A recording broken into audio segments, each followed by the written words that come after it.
for me. Is it? So Why? do I look at the camera or do I look at the interviewer? You just look wherever you want. You can look at here. Look at the interviewer. Yeah, that's me. Yeah, it's him. Can I be a really paranoid guy? Just No, we're not acting. We're just No. we're drama kids. This is what we're used to. We just do what we do, you know? Like that's what high school's all about. I don't know if he's filming it. Is he filming? I don't think so. I think he's getting a shot right Yeah.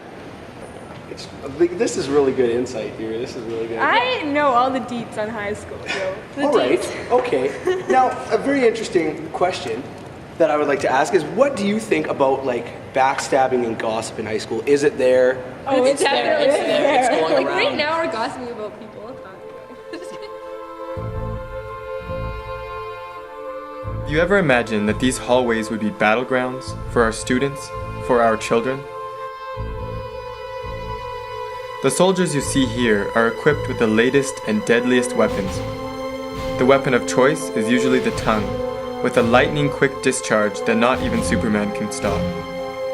It doesn't matter how far the victim is, the tongue will eventually reach the target and cause a permanent wound in its back. This is backbiting. Okay, what grade are you in? Grade 11. Alright, so what grade are you guys in? 11. 11.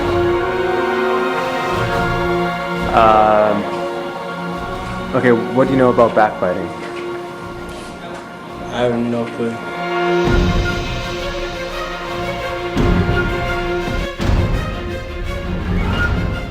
Right, Fatso, out of the car. I'm going to capture this. Come on! Give me your wallet. Don't you? Well, there goes the money for the lipo. See, the great thing about robbing a fat guy is it's an easy getaway, you know? They can't really chase you. It's actually doing him a favor. It's less money for him to buy food. Get your wallet. Come on. Come on, come on! Yeah, that's a shame. Hey, what's up? It's Lahib here. I'm with my friend Alex, and he's also interested to learn about backbiting. So we thought, what better place to learn about backbiting than a summer youth camp?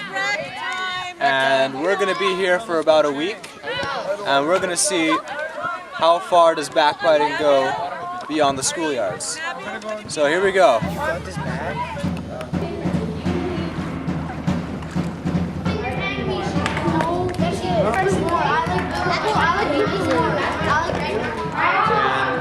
When you're filming kids, it's really hard to get them in their natural states. You want to get their natural emotions. And it's hard when you have the camera there because they start to like react to the camera, they wave their hands, not really themselves. So it's really hard to get that natural emotion.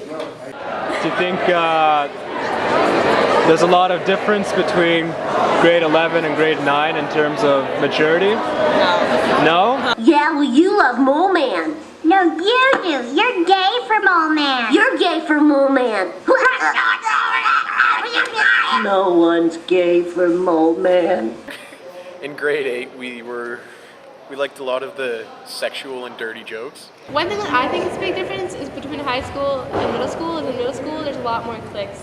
And There's a lot more what? More clicks in middle school? More clicks? More clicks. What's a click? A click is like a tight group of friends that won't allow, like a posse. Like a posse. It was like everyone was all in one little friend group, and now there's like lots of groups. Lots of And like often, like would a group talk about like another group? You know what I mean, like that.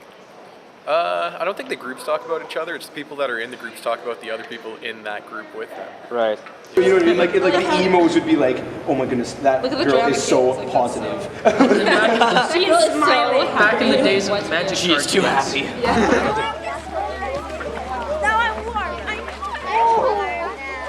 I wanted to know when people start to backbite. I think people start to backbite when they have nothing better to do. Probably somewhere near grade 5 when groups in school start to separate. I think it starts younger. I think it starts at like 8 maybe. When the groups start to separate, the members of each group start to talk about the members of the other groups. Some people do when they're in groups with their friends. Like talk behind someone's back. I don't know. Usually when they're with that person, they're acting fine and, you know, they're friends, I guess. Right. Sort of thing, and then they just, I don't know, say those things. Maybe unconsciously. Yeah. Right. Is there a specific place where people where it happens a lot? Like, does it happen more during class, during lunch in the cafeteria? I'd say more during lunch. Yeah. During lunch? It's like where everyone's talking and everything. I disagree. Usually when you're in class and you're sitting around and talking, even with the teacher, they'll bring up something that's off topic to what they're teaching, like something that happened on the weekend. Then they're just the whole class starts talking about like different people and then what happened and towards And sometimes in class it's the same way where like a student will have an opinion on something and then they'll raise their hand and they'll give their opinion and then sometimes you can hear other people in the class laughing at what they said. Right. And that leads to a lot of times like I've said something and people will come up and then I realize it's a stupid thing to ask and then then you don't want to ask anything again. How often does that happen in just a regular class? I don't know for sure, but I suspect all the time. By certain individuals, more so than others. But yeah, I think that's probably a common kind of issue that junior high school kids deal with a lot. Yeah. And actually, quite frankly, a lot of adults also. Yeah? Like teachers too? Yeah. Would they talk about other students? Yeah. Yeah? Yes. So is the staff room like a big... It can be at times. The teacher's lounge. Is it true they make fun of students in there? Oh, don't be silly. Look at me! I'm Millhouse! I've tucked my shirt into me underpants! I've got no friends, so I confide in Willie! Oh, that's good. Yeah. So it's very discouraging, isn't it? Yeah, it is. Like, and sometimes when it's really obvious, when people it almost gets to the point that you feel so bad because someone said something, and you can actually hear what other people are saying, and they say it like pretty loudly, and then you can just see that poor person, and they don't say anything for the rest of the class because they're scared it's going to happen again. What about the locker room? Now that my daughter is on your team, I want to make a few things clear. Please, Dad, I'll be fine. I don't want anyone to give her a hard time just because she's different. No joke, no taunting.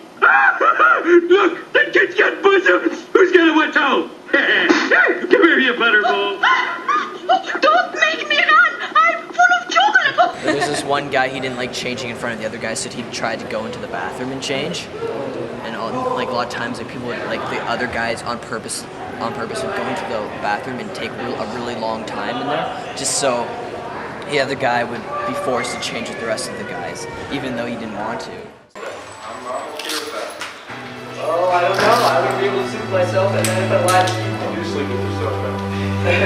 Oh, I hate myself. I don't think I could. Colonel!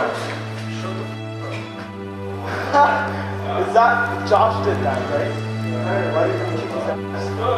No, you're too afraid. You're too scared. Yeah, I'm too afraid to beat up the clown. Why didn't you? Because there's no clowns. I'm not goddamn crazy warmonger like you. I don't have an AK on me, buddy. Shut up.